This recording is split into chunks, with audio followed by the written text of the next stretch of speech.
Hello everyone, welcome to our YouTube channel Shiksha Alliance. Today we are going to start our daily current affairs session in which we will cover important news from several newspapers, PIB and various government sources.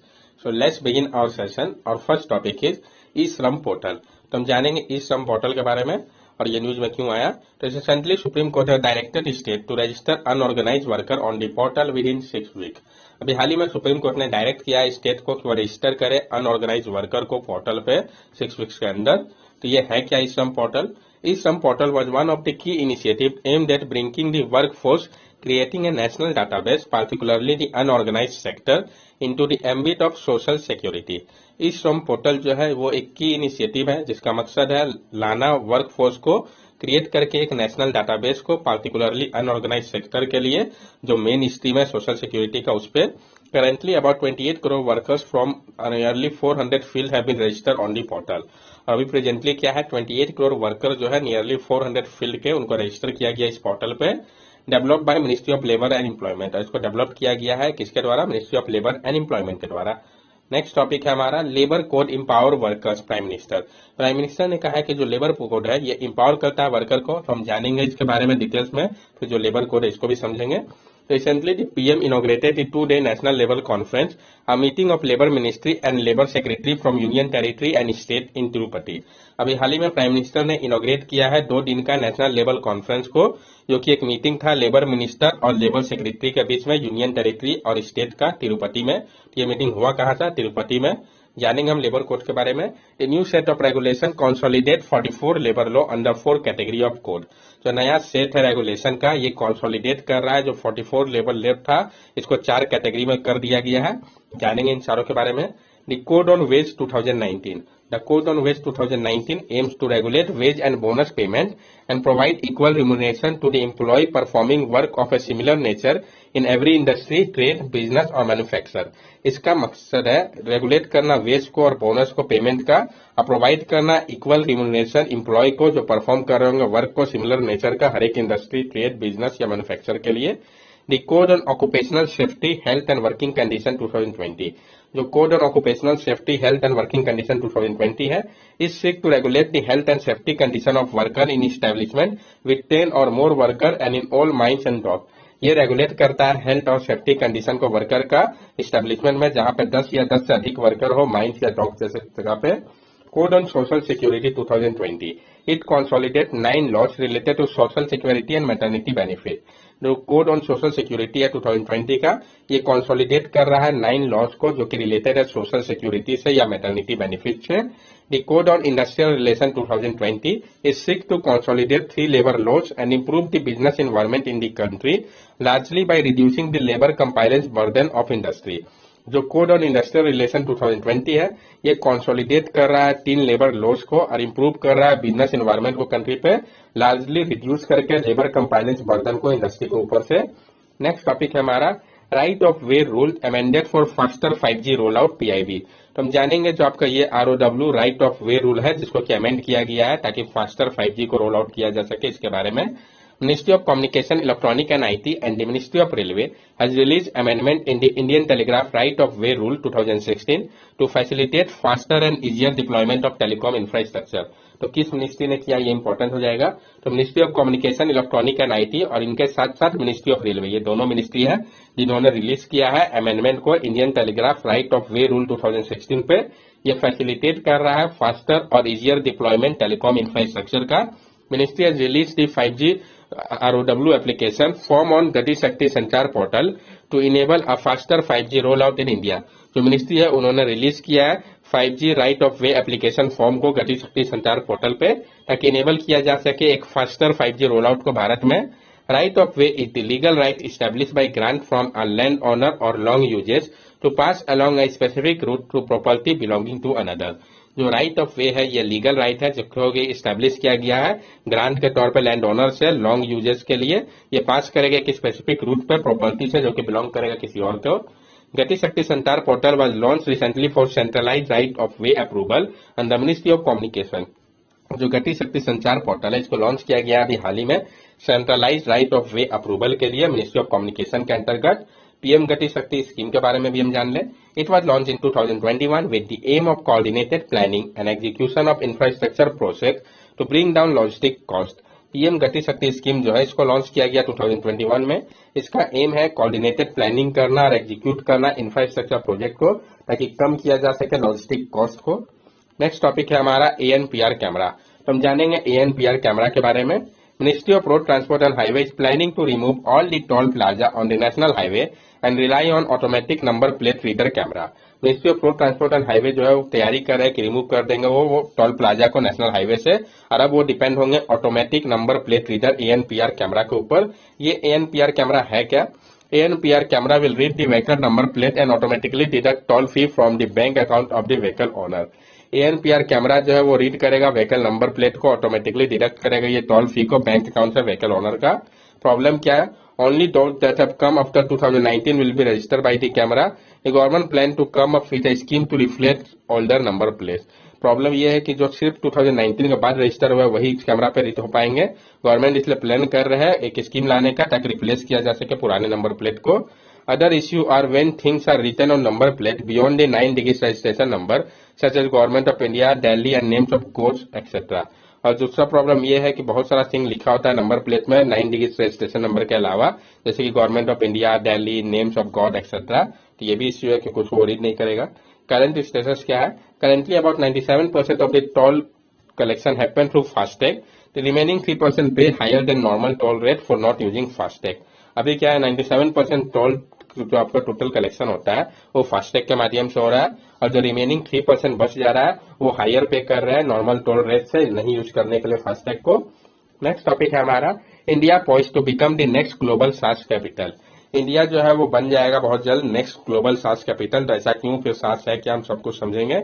The study by CIA and EY titled India the Next Global SaaS Capital cited India is home to about 100 plus unicorn and is rapidly emerging as a hub for SaaS startup. जो study था CIA and EY का जिसका title था India the next global SaaS capital, जिसमें site किया गया कि India जो है वो होम है अबाउट 100 प्लस यूनिकॉर्न का और रैपिडली इमर्ज इंडिया कर रहा है एक हब के तौर पे SaaS स्टार्टअप के लिए। ये SaaS है क्या? Software as a service or SaaS is a way of delivering application over the internet as service, freeing up the need of installing and maintaining software. It is also called web-based software. जो software as a service या SaaS है ये एक तरीका है deliver करने का application को इंटरनेट के ऊपर एक सर्विस के तौर पे। ये फ्री अप करता है जो आवश्यकता है इंस्टॉल करने का, मेंटेन करने का सॉफ्टवेयर को, उसको फ्री अप कर दे रहा है। इसको हम वेब बेस्ड सॉफ्टवेयर भी कहते हैं। इसका स्टेटस क्या है? India now has 18 SaaS unicorn with the country being the third largest SaaS ecosystem globally after the USA and China. India के पास अभी 18 SaaS यूनिकॉर्न है कंट्री पे, जो कि तीसरा लार्जेस्ट SaaS इकोसिस्टम है पूरे विश्व का। यूएस और चाइना के बाद इंडिया है।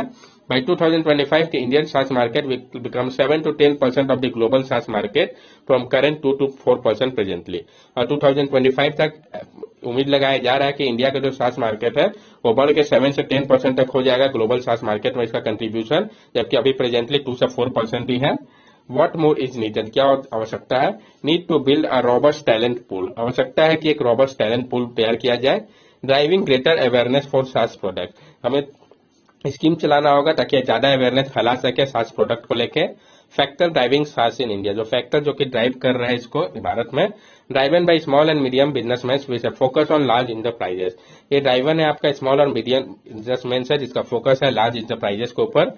इंडिया फॉलो है digital first approach and offer innovative pricing model.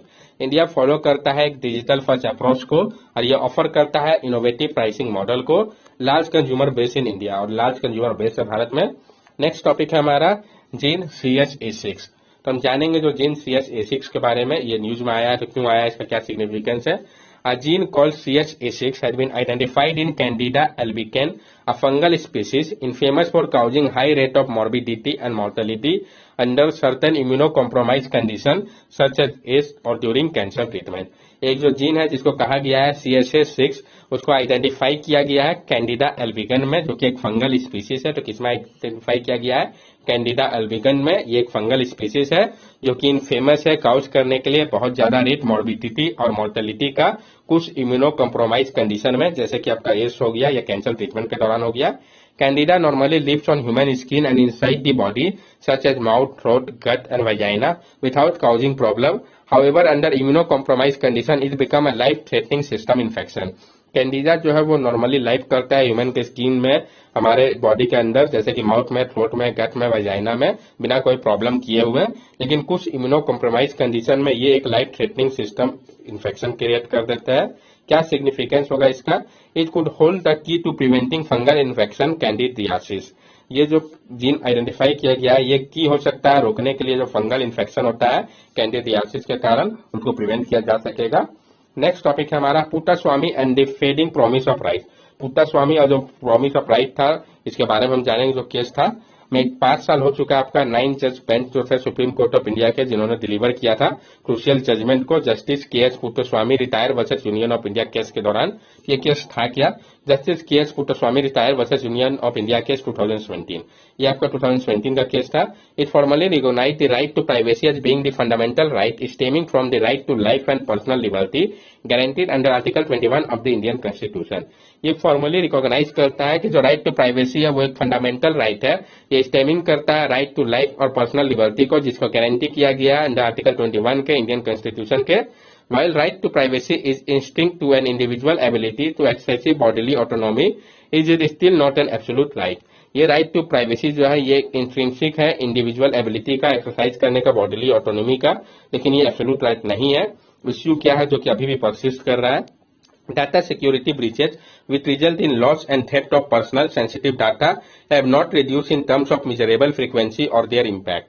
जो डाटा सिक्योरिटी ब्रेच हो रहा है जो कि रिजल्ट कर रहा है लॉस या थेफ्ट पर्सनल सेंसिटिव डाटा का, ये रिड्यूस नहीं हुआ है मेजरेबल फ्रीक्वेंसी में और उसका इम्पैक्ट उतना ज्यादा कम नहीं हो पाया है। प्रोक्योरमेंट ऑफ पर्सनल इन्फॉर्मेशन, जो प्रोक्योर किया जा रहा है पर्सनल इन्फॉर्मेशन को, तो कोई भी पर्सनल या बिजनेस जो है जो कि आउटसाइड इंडिया में है सॉरी उसके लिए प्रोक्योर किया जा रहा है पर्सनल इन्फॉर्मेशन को। Uses of data by company, जो डाटा का उपयोग कंपनी के द्वारा किया जा रहा है। Data is use most often by some legitimate advertising agency, unscrupulous telemarketing firms and cyber criminal. Data का उपयोग किया जा रहा है कुछ लेजिटिमेट एडवर्टाइजिंग एजेंसी के द्वारा, अनस्क्रूपुलस टेलीमार्केटिंग फर्म के द्वारा और साइबर क्रिमिनल के द्वारा। जो यूज था पेगासस स्पाईवायर का इंडियन नेशनल के ऊपर, तो जो एलिज यूज किया गया पेगासस स्पाईवायर का भारत के ऊपर, ये भी एक इश्यू है। एक्सेस टू वीपीएन सर्विसेज, जो एक्सेस है वीपीएन सर्विसेज का, तो जो अभी हाल ही में इंटरवेंशन किया गया गवर्नमेंट के द्वारा जिसका मकसद था रिस्ट्रिक्ट करना इंडियन नेशनल को सब्सक्राइब करने से व एक्सेस करने से वीपीएन सर्विसेज का। पर्सनल डाटा प्रोटेक्शन बिल 2021, जो पर्सनल डाटा प्रोटेक्शन बिल है 2021 का, किस तरीके से जो फ्लो उसमें विड्रॉ कर लिया गया उसको और अननेसेसरी लॉन्ग पीरियड स्टैग्नेशन के बाद इससे हम क्या कंक्लूजन निकाल सकते हैं कि पुट्टास्वामी जजमेंट जो है वो मिस कर रहा है। जो मार्क क्वाइट स्पेक्टिकुलरली ऑब्जेक्टिव है जिसके लिए इसको लाया गया था, ये रिप्रेजेंट कर रहा है एक फॉरगॉन अपॉर्चुनिटी को जो प्रोटेक्ट करेगा राइट को इंडियन सिटीजन का। ये इंश्योर करेगा सारे चेक एंड बैलेंस को जो कि जरूरी है प्रिवेंट करने के लिए गवर्नमेंट के ओवररीच को और अब्यूज ऑफ पावर को। नेक्स्ट टॉपिक है हमारा one constitution bench in the Supreme Court throughout the year, chief justice of India designate UU Lalit. एक कॉन्स्टिट्यूशन बेंच जो है सुप्रीम कोर्ट का वो पूरे साल रहेगा, ये कहा गया, तो हम जानेंगे इसके बारे में। Justice UU Lalit 49 chief justice of India assure there will be at least one constitution bench functioning throughout the year in Supreme Court. Justice UU Lalit जो है जो कि 49 चीफ जस्टिस बने भारत के, उन्होंने एश्योर किया है कि कम से कम एक कॉन्स्टिट्यूशन बेंच जो है वो फंक्शन करेगा पूरे साल सुप्रीम कोर्ट में। तो इसका की हाईलाइट किया है अर्जेंट मैटर जो है एक क्लियर कट मैकेनिज्म जो कि इन प्लेस होगा, अलाउ करेगा लॉयर को जो मेंशन करेंगे अर्जेंट मैटर को, जिसमें कि बेल पिटीशन हो गया एक्सेट्रा हो गया रेस्पेक्टिव बेंचेस के पास अर्ली लिस्टिंग के लिए। सुप्रीम कोर्ट में जो पेंडेंसी है वो क्रॉस कर चुका है, 21,000 से ऊपर हो चुका है और आपका ये 55,000 था 2017 में। ये इस फैक्ट के बावजूद है कि जो सैंक्शन जुडिशियल स्ट्रेंथ है कोर्ट का उसको बढ़ाया गया, 34 जज कर दिया गया था अगस्त 2019 में। उसके बाद भी जो आपका पेंडेंसी है केसेस का वो बहुत ज्यादा बढ़ा है। कॉन्स्टिट्यूशन बेंच के बारे में हम जान लें, which is the name given to benches of the Supreme Court of India which consist of at least 5 जज of the court who sit to decide any case. ये जो है नाम दिया गया है bench of Supreme Court of India को, जो कि कंसिस्ट करते हैं कम से कम 5 जज को कोर्ट के, जो कि सीट करते हैं डिसाइड करने के लिए किसी केस को। तो वो कैसा केस होता है? Involving a substantial question of law as the interpretation of constitution of India. अगर वो इन्वॉल्व करेगा सब्सटेंशियल क्वेश्चन ऑफ लॉ को, इंटरप्रिटेशन को, कॉन्स्टिट्यूशन ऑफ इंडिया का term for the purpose of hearing any reference made by the President of India under Article 143। या hear करने के लिए कोई भी reference को अगर President of India ने कहा है Article 143 के अंतर्गत, तो उसको देखने के लिए ये बेंच का उपयोग होगा। ये पॉइंट इंपॉर्टेंट है। This provision has been mandated by Article 145 Clause 3 of the Constitution of India। और ये जो प्रोविजन है इसको मैंडेट किया गया है आर्टिकल 145 Clause 3 के द्वारा कॉन्स्टिट्यूशन ऑफ इंडिया का। Chief justice of India has the power to constitute a constitution bench and refer cases to it. और जो चीफ जस्टिस ऑफ इंडिया है उनका पावर है कि वो कंस्टिट्यूट कर सकते हैं कॉन्स्टिट्यूशनल बेंच को और रिफर कर सकते हैं केसेस को उनके पास। That's all for daily current affairs session। अगर आपको हमारी वीडियो अच्छी लगी हो तो हमारे चैनल सब्सक्राइब करें, हमारी वीडियो को लाइक करें और ज्यादा से ज्यादा शेयर करें। These are our social media link। From here also you can stay connected with us and give us your valuable feedback। Thank you and have a nice day।